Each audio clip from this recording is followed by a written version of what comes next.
Where were you born? Well, I was born, you want me in New York Yeah, City? just Yeah. a Well, that's where I was born, yeah.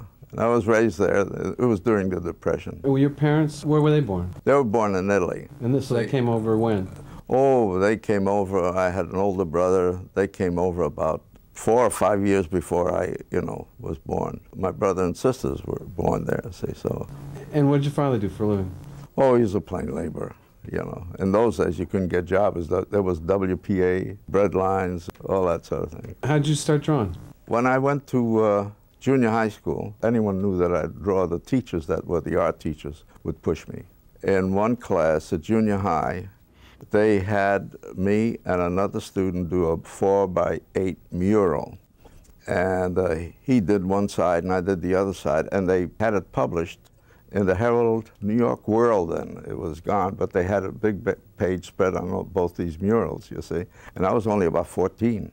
And it was great. And then while I was in school, the art teacher gave me books to read, and that's where I discovered Michelangelo and all these artists. But then I went to a boys' club. See, this was in New York City. I went to a boys' club. They had an art class there, and I was taking lessons there. And while I was painting there, they had someone come in from the Literary Digest magazine, and they took a photograph of the painting, and they wrote an article about that in there, see. So it was just a progression type thing, see. So. Did you have formal training? No, because at that time, we were just barely getting enough food on the table, and they couldn't afford to pay for a college or anything like that, see, so. So what was your first professional work? What did you get paid for? First published. Was the first published piece? My first published piece of work was with the Eisner and Eiger studio. I was at that studio for a little while. I was getting $18 a week. And when I got in there, he said, come in. He says, we have the drawing table, but we don't have the tabourets, the part where you put the inks and everything. And he said, you go to the grocery store back there, you look in their back and you get an orange crate. So you put your ink on that and you put your stuff, on top. And he said, because we're expecting new tabourets, you see. And then when I went in and met the fellows and I saw all these dirty orange crates, I know that they've been there a lot longer, so the orange crates. So one time he came up to me, he said, Nick, he says, you look in your pay envelope this week, you got a surprise for you. And I got a 50-cent raise, you see. So that was a big, a big deal, see. How did you get work at the Eisner shop? How did you hear about it? Eisner was doing The Spirit and Lady Luck and Mr. Mystic. It was a little supplement that they put in the papers. And the guy that was doing, Chuck Mazuzhin, was doing the Lady Luck before me, but he got drafted. They got me from the bullpen, and that's where I got doing Lady Luck. I think I was getting $25 a week or something like that. So those are pretty good money in those days. Oh, well, see, I wanted to be an illustrator. And if you wanted to be an illustrator, you couldn't go out. You needed agents and things like that. So the best way to start was from the comics going up. Who were your favorite illustrators? Oh, in those days I had so many. The people that influenced me in design were like Degas, some of the Impressionists, and some of the classic Renaissance artists for construction. But then when you got to the illustrators, then you got to the polished stuff that sells. Oh, let's see, I had Robert Fawcett, Al Parker, Johnny Whitcomb. They influenced me. When I was at the Boys Club, after at the end of the year, they had a lot of these boys exhibit their work, and they rented a store near the plaza on Fifth Avenue in New York City.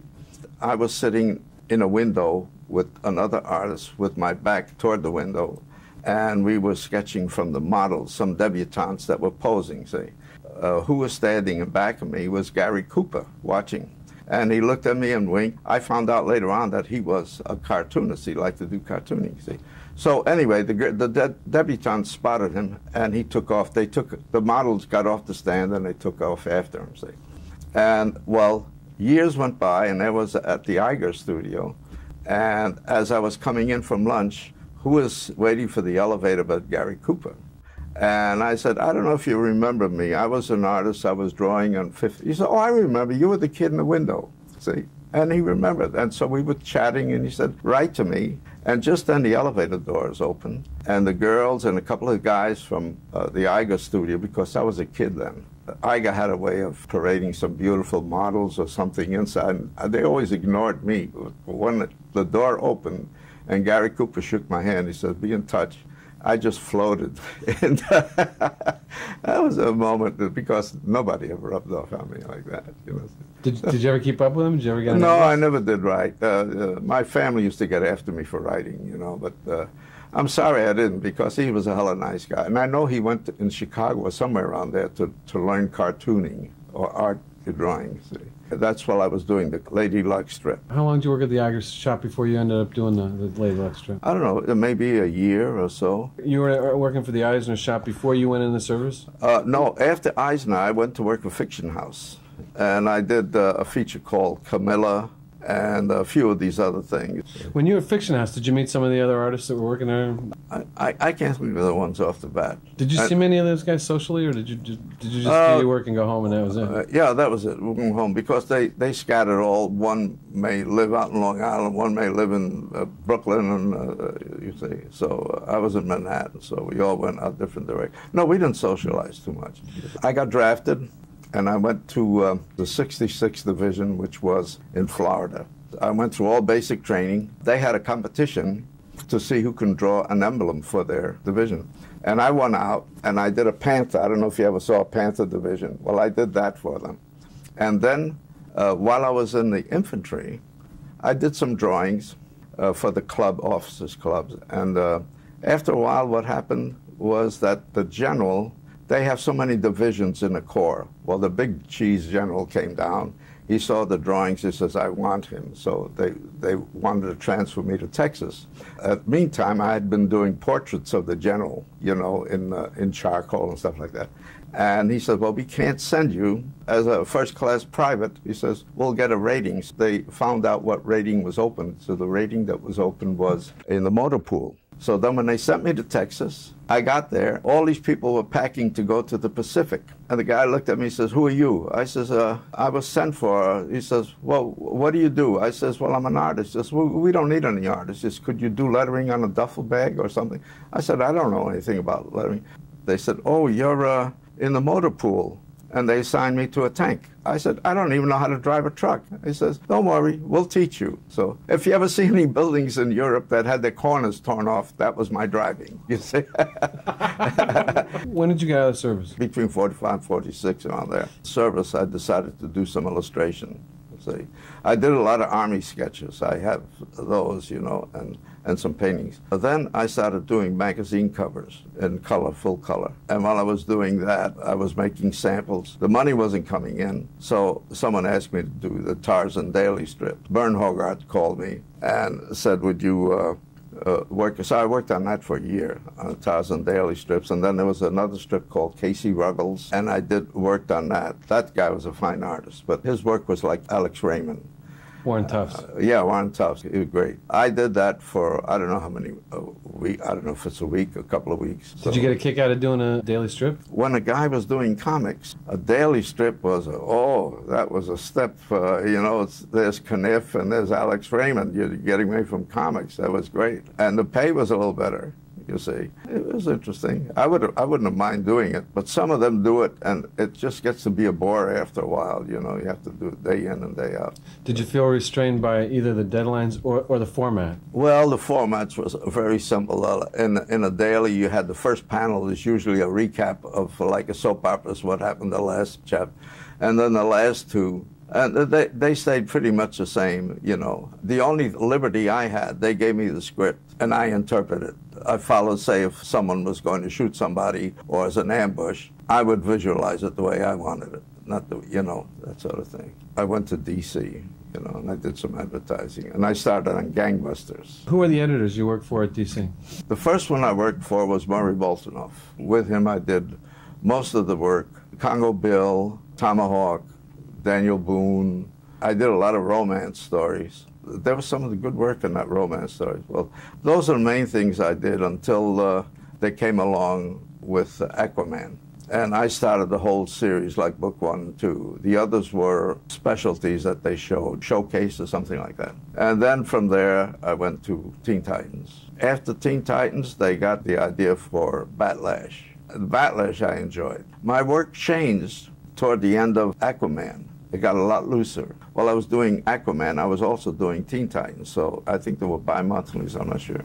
Toward the end, I think the work I can say, I like this. Maybe out of 20 covers, I would say I'd like one. But that Batlash was fun. I worked with Aragonés and Giordano and Carmine Infantino. Did you like the Batlash? Oh, yeah. I even remember the cover. I mean, I remember the wanted poster with the blue. Yeah, that was a showcase. Yeah, that was first. But one of the covers I loved the most was the snow one, the one in the snow. Tombstone.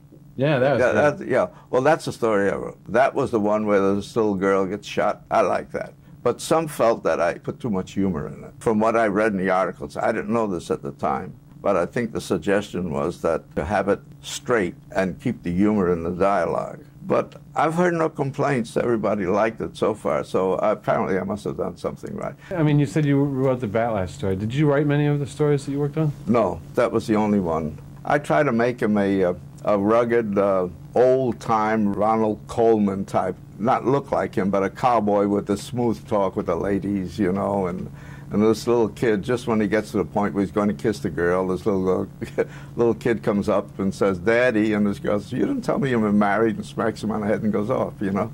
I used to like Laurel and Hardy when I was a kid, and so I did a takeoff on Laurel and Hardy, but I didn't make Laurel look like Laurel. I gave him more of a hook nose, but the other one had the derby. But I gave him that slapstick, that funeral box thing where they're trying, that sort of thing. And no, but that was fun. Or the one that people thought was really slapstick, which it was, when the sheriff was taking a bath in this tub, and they're chasing Batlash, and he leaps over this guy going through the window, and as he leaps, it's like you're leaping over a fire hydrant. You know, he pushed the sheriff down and went out the window. And then the sheriff forgot his guns, and these guys start shooting through the doors, and he started shooting. You know, it's that sort of slapstick type thing. Did you get a kick out of the diversity of the strips you were doing in the early 50s when you first went to DC? Because there's a lot of stuff. Alex Toth said he really liked working on romance books because it was the one thing where you got to show emotion and you could really spend some time working on it. With the romance. You could get nice, dramatic, beautiful poses. You could get the shadows. You could take a romance, which is a very dry sort of thing, and you could build it up, add the momentum through the different panels, either by shading or by close-ups, or you develop it. It's like a piece of music. For the big bang, you lead up to it. You know what I mean? And that was good. But the favorites, three of my favorites were the Brave and Bold with the Black Canary, Brave and Bold with the Shroud, where they're in London fog or something, and another one was with the Teen Titans, the Rebels in the Street or something like that. That was all shadows. You see, where in Aquaman and Teen Titans, sometimes I got shadows. When I look back, some of it doesn't look too bad. The earlier ones, I had a lot of tickling in it. Tickling, I mean, is a lot of little detail. Later on, I just made simple lines, and that's what I loved about Alex Toth's work. He was a master. I think he was fantastic. I think he was one of the greats, one of a kind, including Kirby and Neal Adams. I like Neal Adams' work. I love Kirby's work. This guy was an individualist. He'll take a scene, he'll simplify it, get rid of all stuff that wasn't unnecessary. Beautiful design. It took guts. He would put black over half a panel and put the tiny figures in the corner. If I showed that to my editor, he says, "What's all this black space?" You know. Gotta fill up the panel. Yeah. I know everyone wants to fill up the panel. There's one story where Mike Sekowsky was a very difficult person to understand, but we got along. I was delivering a job to Murray Boltinoff, and Mike Sekowsky came in, and he just delivered a 24-page story. And Murray Boltinoff looked at it and says, "Geez, Mike, this is the awfulest stuff I've ever seen." He says, you rushed it. He says, "Well," he said, "you wanted it in a hurry." See, so then he gave him another script. He says, "Look, take your time on this." See, at about that time, Mike Sekowsky had gotten married. So I was invited to his house for, dinner or something. And on the shelf, there were the 24 pages that were finished. I said, "When did you finish that?" He says, "Oh, a couple of days ago." And he says, "I'm holding it for a week." You see, then he's going to take it to Murray Boltinoff. So I was there when he took it to Murray Boltinoff, see? And I was waiting for a reaction. When Murray Boltinoff looked at them, he said, "Gee, Mike, now isn't that much better?" he took the same amount of time. So, but I always, when I think of that poor guy, he really. Sikowski apparently was very fast. Oh, he was fast. I think he was in the Kirby school. They had a system of how he drew an arm, or how he drew the drapes on the trousers on the leg, and every one of them had the same format. And he had it as if a mental printout on what to be done. With me, I had to struggle with the figures all the time, you know. This angle isn't right, the balance in the body isn't right. But everything he did, it was very easy to ink if I had to ink it. Because you look at Sickles' work, especially on Scorchy Smith. Oh. I mean, it's the most efficient line I've ever seen.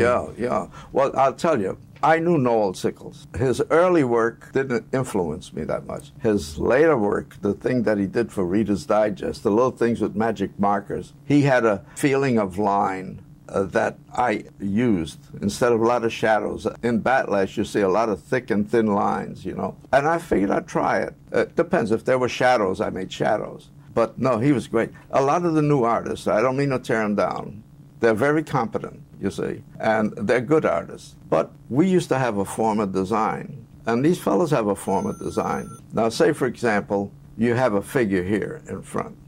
Then you're going to show buildings in the background that would be this way.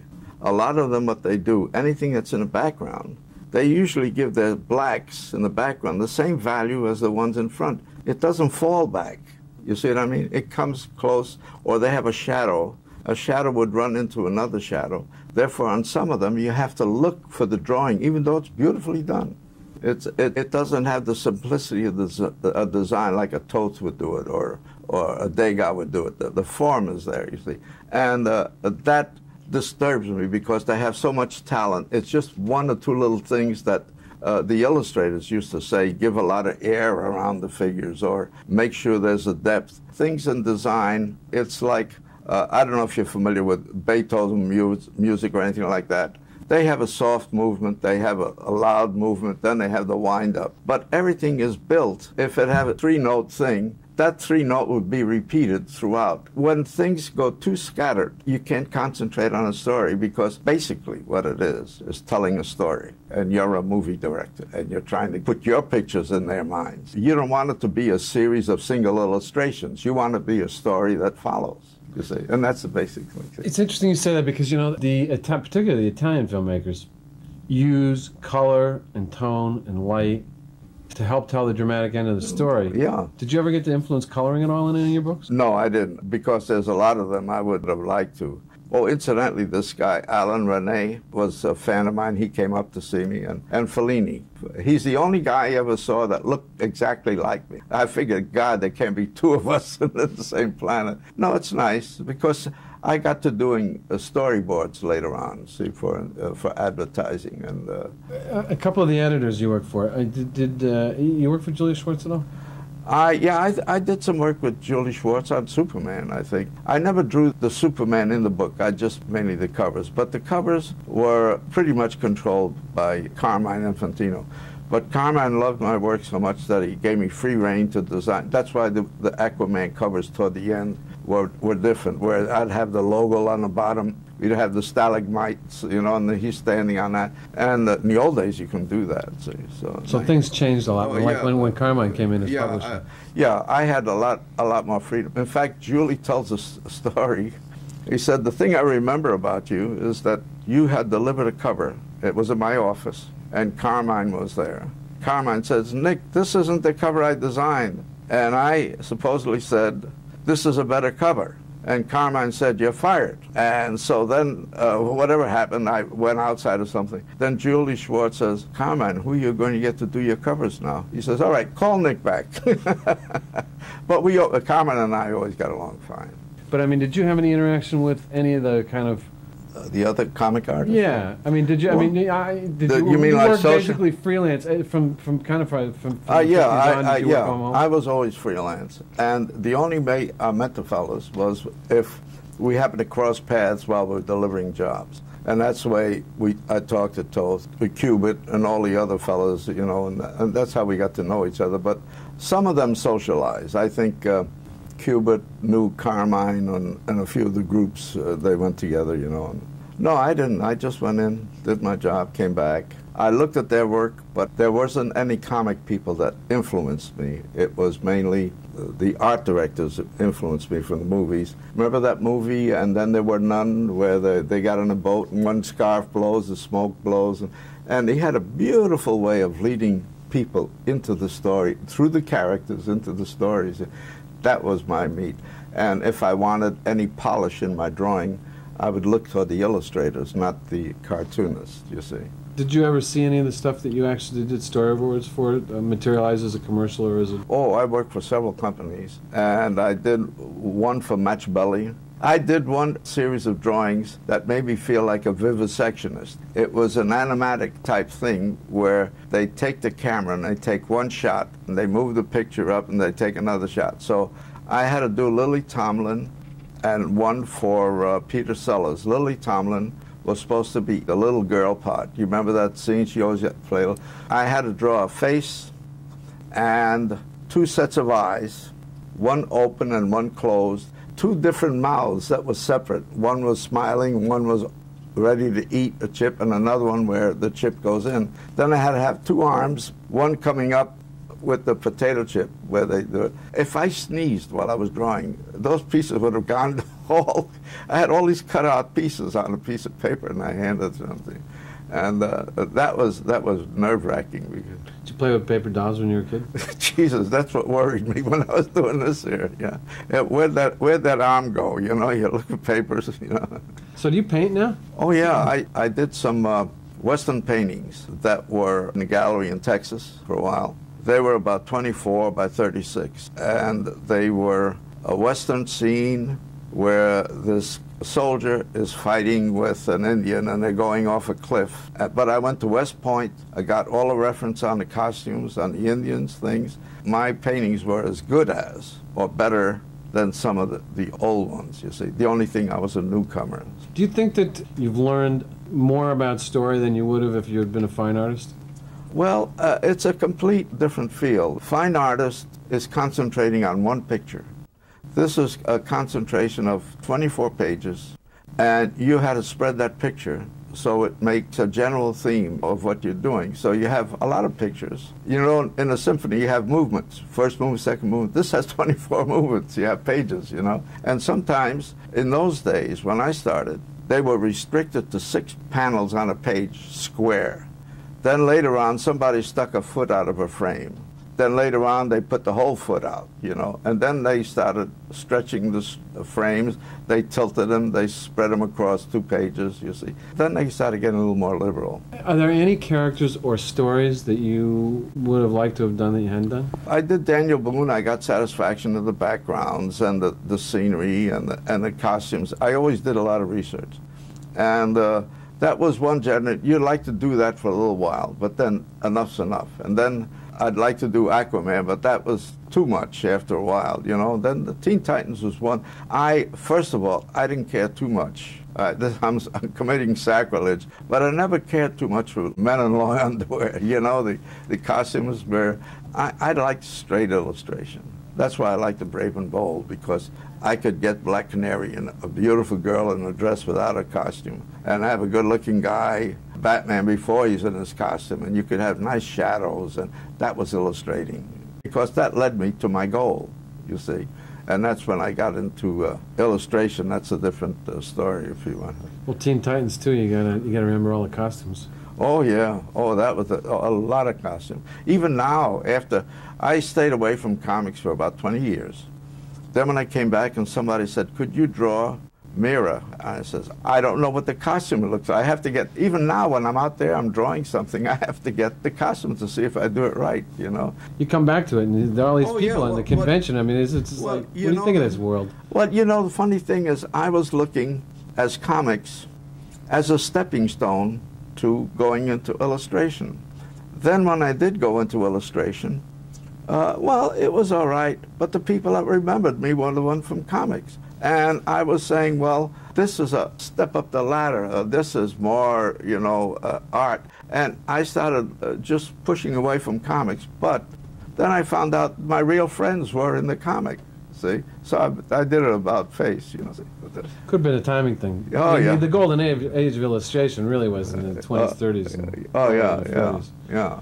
I mean, there aren't that many magazines that did print illustration anymore. At the time I started getting interested in illustration, they started going into using a lot of photographs. But I got into the movie poster. I had a couple of agents that were taking me. I did jobs for Volkswagen and all the way up and down the ladder. In illustration, they have maybe about 300 or 400 artists that are top illustrators. The majority of them use Balopticons to enlarge a photograph. They reproduce that photograph. I figured my odds as a newcomer was very difficult. So I loved humor, and there weren't too many. So by the time I concentrated on humor, I was bucking maybe 175, 100 people that were in the humor field. See, so my odds were a little better. I did quite a few. I did one for Meatballs 2.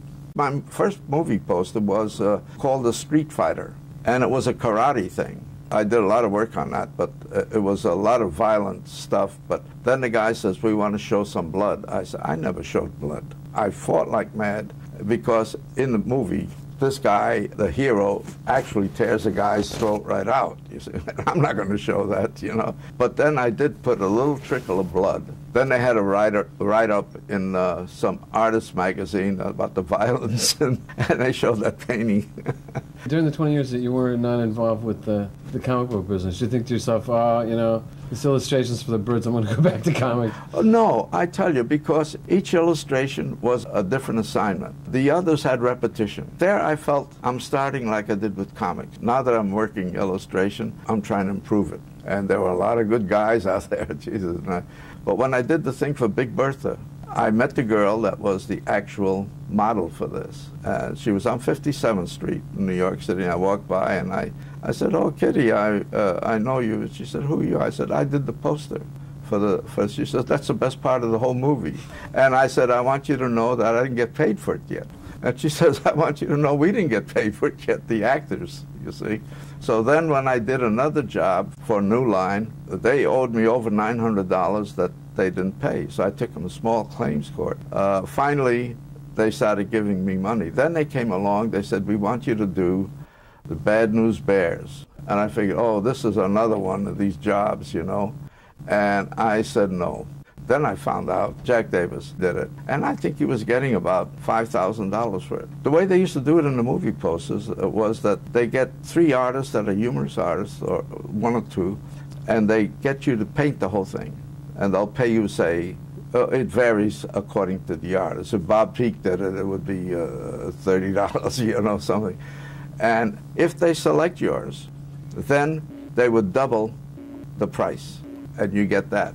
But to me, the biggest honor was when I was doing a poster. I did some for Apocalypse Now, and I did another one for some other company. The originals are on the floor, and right alongside me was Bob Peak and a few of the other guys. I said, geez, I made it. I don't care if they sell the poster. I'm right competing with Bob Peak. Well, he always got it, but it was a good feeling to know that. Sometimes Bernie Fuchs gets it. Oh, yeah, Bernie Fuchs, Bob Peak, and a few Coconuts, a few of the others, you know, that they were great artists.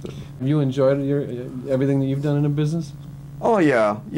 I feel more of an enjoyment now because I find that other artists who I respect like my work, and the newer artists said that I influenced them, and that's a big plus. I figured maybe I did something right. You know, when Neil Adams come up to me during the award, he says, during the award, I think I mentioned something, and I didn't think anybody remembered it. And Neil Adams said, don't worry, Nick, a lot of people remember you, and he says, you're one of my favorite artists. And another guy comes along and said, you were this.